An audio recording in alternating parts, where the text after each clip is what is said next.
देखिए, Congress party विचारधाराहीन party है। जब सीटें नहीं भी थी तब भी अहंकार की कमी नहीं थी। आज सीटें आने के बाद अहंकार बहुत ज़्यादा हो गया है। देखिए, कोई बहुत बड़ी बात नहीं है। कांग्रेस आगामी विधानसभा चुनाव में 30 सीट भी नहीं जीत सकती। चाटुकार नेता हैं, चाटुकारिता करते हुए आए हैं। उनका ज़मीन पे कोई पकड़ नहीं है, जनता के बीच में कोई उनका से नहीं है। कांग्रेस पार्टी पूर्णतः प्रियंका जी के आने के बाद उत्तर प्रदेश में खात्मे की तरफ बढ़ी, जिसने देश का निर्माण में इतनी महत्वपूर्ण योगदान दिया। उसकी स्थिति ये हो गई कि 1200 वोट पर विधानसभा चुनाव में आ गई।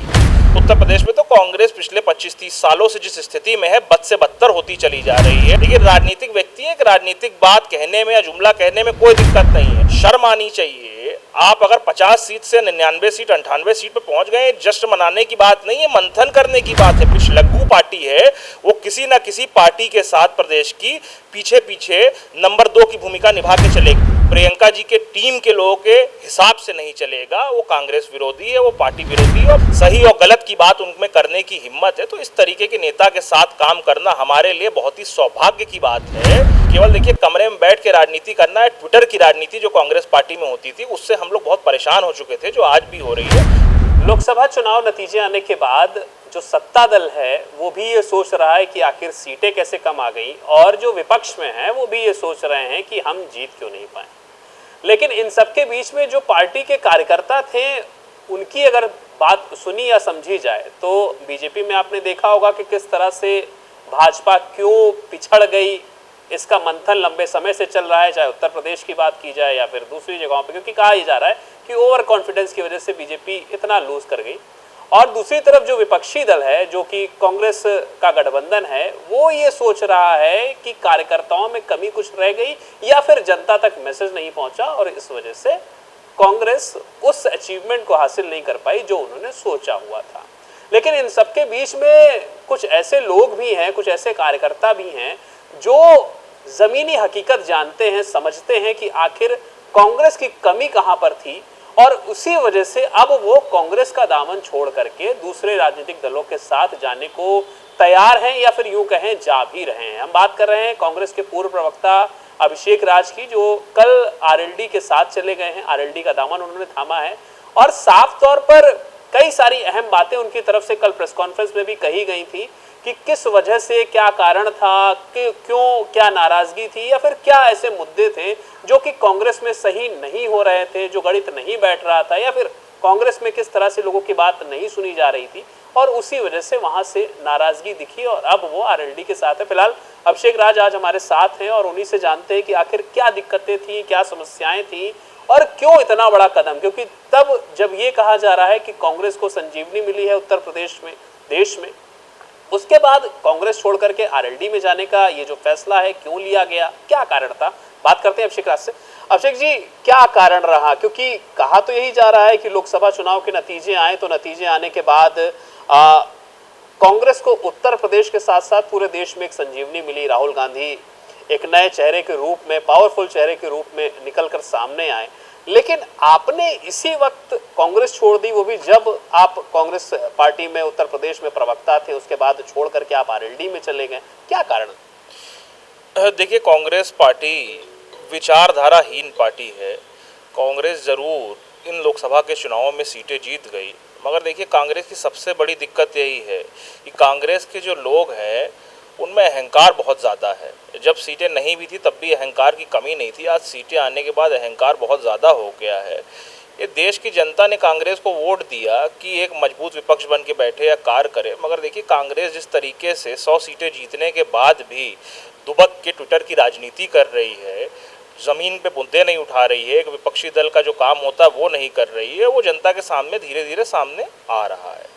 उत्तर प्रदेश के परिप्रेक्ष्य में अगर आप बात करें, उत्तर प्रदेश में कांग्रेस गठबंधन के साथ 6 सीटें जीत गई, तो देखिए, कोई बहुत बड़ी बात नहीं है। कांग्रेस आगामी विधानसभा चुनाव में 30 सीट भी नहीं जीत सकती है अगर आज चुनाव करा दिए जाएं, क्योंकि कांग्रेस के बाद पहली बात संगठन नहीं है, लोग नहीं है ज़मीन पर।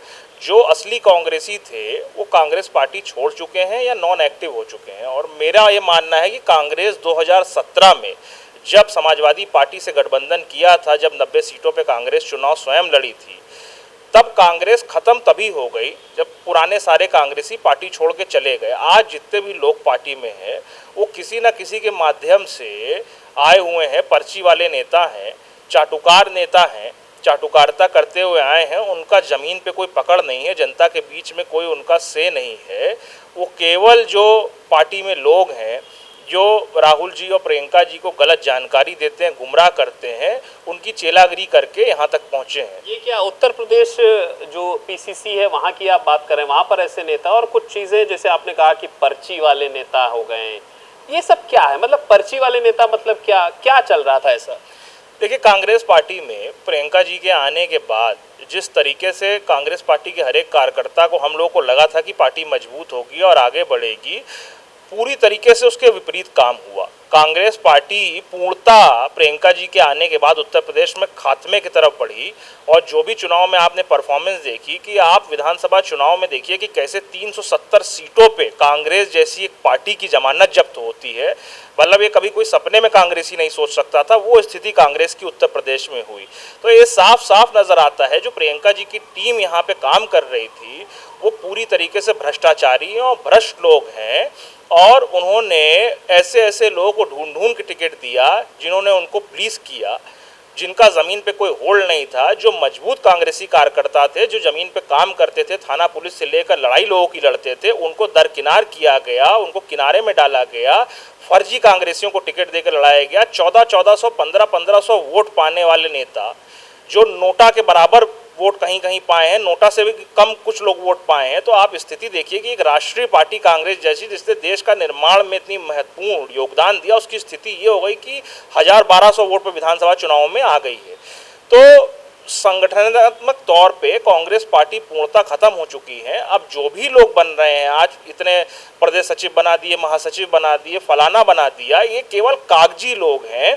जमीन पे इनके पास ना मुद्दे हैं, ना लोग हैं, और ना ही ये विपक्ष होने की जिम्मेदारी निभा पा रहे हैं। अच्छा, एक चीज़, क्योंकि अभी आपने कहा कि प्रियंका गांधी के आने की वजह से सारी चीज़ें हुई, लेकिन कहा तो ये भी जा रहा है कि प्रियंका गांधी जब जब उत्तर प्रदेश आती हैं या प्रियंका गांधी जब सड़क पर निकल जाती हैं तो दूर दूर से जो कांग्रेसी जो सोया भी हुआ था वो भी जाग जाता है और उसके अंदर एक ऊर्जा आ जाती है। दूसरी चीज़, आपके उत्तर प्रदेश के जो इस वक्त प्रदेश अध्यक्ष हैं अजय राय, उनका साफ तौर पर कहना है कि मुझे फिर से बनारस से लड़ा दो तो मैं इस बार मोदी को बिल्कुल सफासट कर दूंगा। प्रधानमंत्री नरेंद्र मोदी का संसदीय क्षेत्र है, वहां से वो जीते भी हुए हैं, लेकिन इस तरह से वो कह रहे हैं। क्या ये दोनों जो चीज़ें हैं, प्रियंका गांधी जब रोड पर उतरती हैं तो लोगों की भीड़, अजय राय का ये बयान, तो इससे नहीं लगता है कि हाँ कांग्रेसियों के अंदर जोश आ जाता है और आप जो ज़मीनी हकीकत जान रहे हैं आप कुछ और बता रहे हैं? देखिए, ऐसा है कि राहुल जी भी जब आते हैं, प्रियंका जी आते हैं, इस बात में कोई दोहराए नहीं है कि एयरपोर्ट पे 10,000 20,000 आदमी पहुंच जाता है। मगर क्या कांग्रेस ने कभी ये मंथन करने की कोशिश करी कि अगर राहुल जी और प्रियंका जी के आने पे 50,000 1 लाख आदमी इकट्ठा हो जाता है, जब वोट पड़ते हैं तो वो वोट जो भीड़ है वो वोट में क्यों नहीं तब्दील हो पाती? सबसे बड़ी बात तो ये है।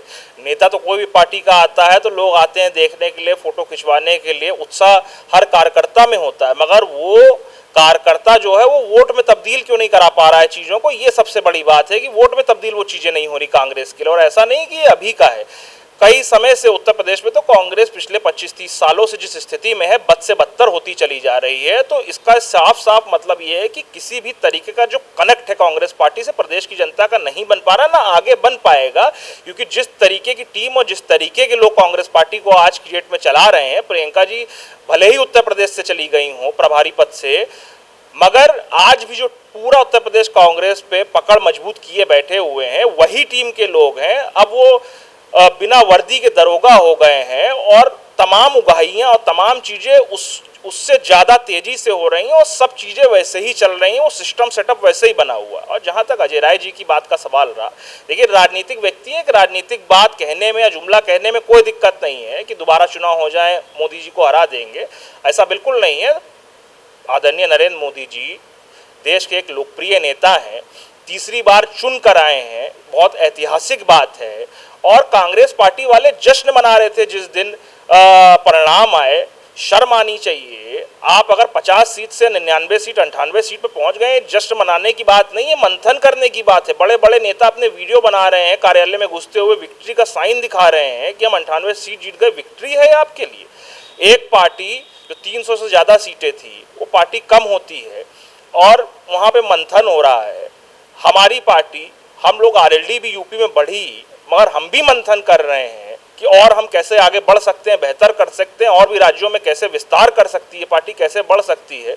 और कांग्रेस के लोग इसी में खुश हैं केवल कि वो 90 सीटें 90 से 100 के बीच में सीटें जीत गए तो ये उनकी जीत हो गई। जब पार्टी के लोगों की लीडरशिप की मनोस्थिति इस तरीके की हो कि हारने के बावजूद उसमें उनको जीत नजर आ रही हो, उनको ये नहीं समझ आ रहा कि जनता आपसे कनेक्ट नहीं कर पा रही है। उत्तर प्रदेश में सत्ता से बाहर होते होते 3 दशक से ज़्यादा हो गए और कांग्रेस के पास कोई भी रोड मैप, कोई भी प्लान नहीं है उत्तर प्रदेश को लेकर के। और कांग्रेस उत्तर प्रदेश में अब जो दिखता है, जो मुझे लगता है कि लीडरशिप भी मान चुकी है कि पिछलग्गू पार्टी है, वो किसी ना किसी पार्टी के साथ प्रदेश की पीछे पीछे नंबर 2 की भूमिका निभा के चलेगी। कांग्रेस कभी ये बात नहीं कह रही है कि वो 403 सीटों पे चुनाव लड़ेगी या 403 सीटों पे चुनाव लड़के जीतेगी। कांग्रेस के नेताओं के मुंह से अब आप ये बात नहीं सुनेंगे।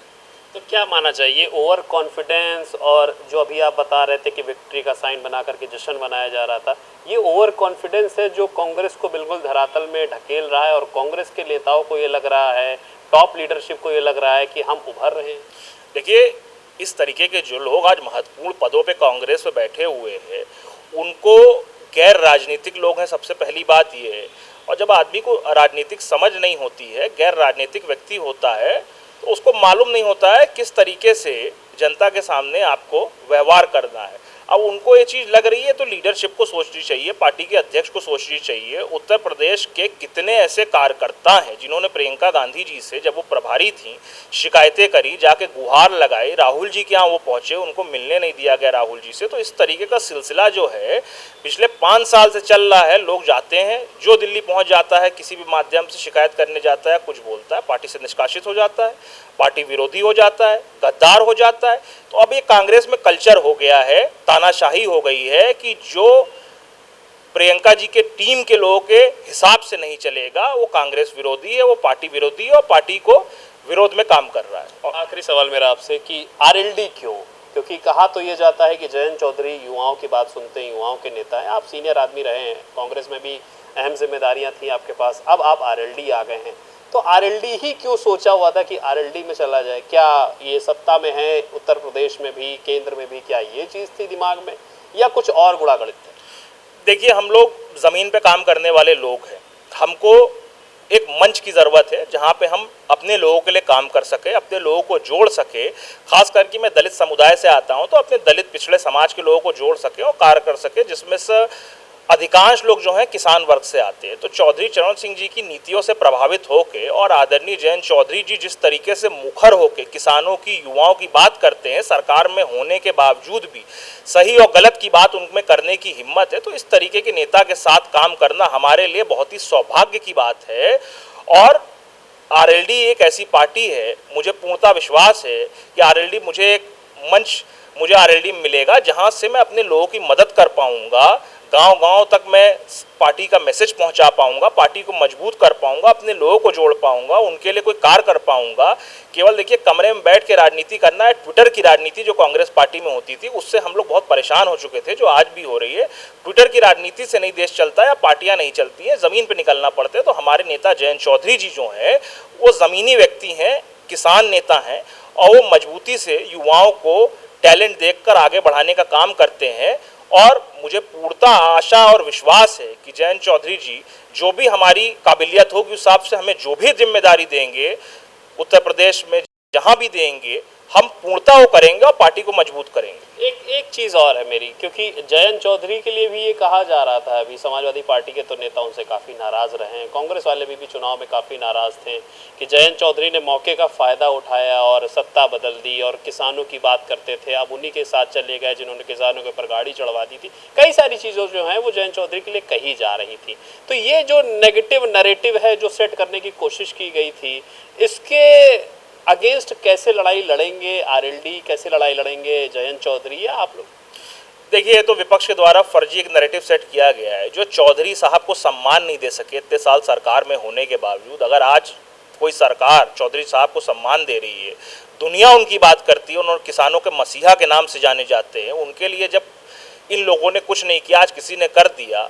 और चौधरी साहब की विचारधारा को हम आगे ले जा सकते हैं। जैन जी उस पर काम कर रहे हैं, अपने लोगों को मदद करने के लिए, अपने लोगों को आगे बढ़ाने के लिए हमारी पार्टी जो है, हमारे नेता जो हैं वो कार्य करना चाहते हैं, तो उसमें मिर्ची लगने वाली क्या बात है भाई। आप देखिए कि बाबा साहब भीमराव अंबेडकर संविधान बनाने में संविधान रचयिता कहलाए जाते हैं, और कांग्रेस पार्टी के राष्ट्रीय अध्यक्ष दलित होने के बावजूद खड़गे साहब संविधान का श्रेय जो है महात्मा गांधी जी और केवल पंडित नेहरू जी को देते हैं।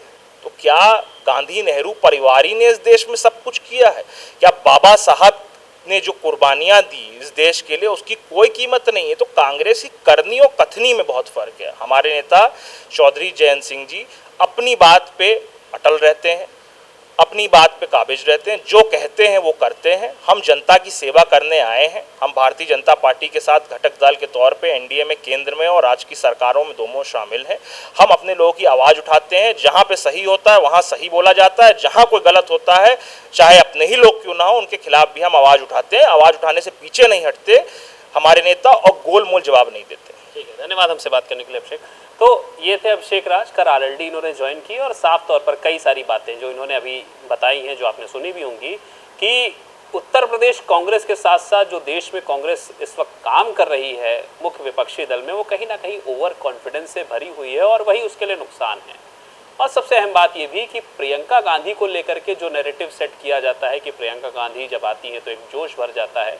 बहुत अहम बात अभिषेक ने बताई कि कोई भी नेता आता है तो फोटो खिंचाने तो सभी पहुंच जाते हैं, लेकिन वो फोटो वाले लोग वोट में कन्वर्ट क्यों नहीं हो रहे, इसका मंथन कांग्रेस को करना जरूरी है। फिलहाल देखना ये होगा कि अब आगे कांग्रेस की क्या रणनीति रहेगी और उत्तर प्रदेश कांग्रेस में क्या कुछ बदलाव होते हैं या नहीं।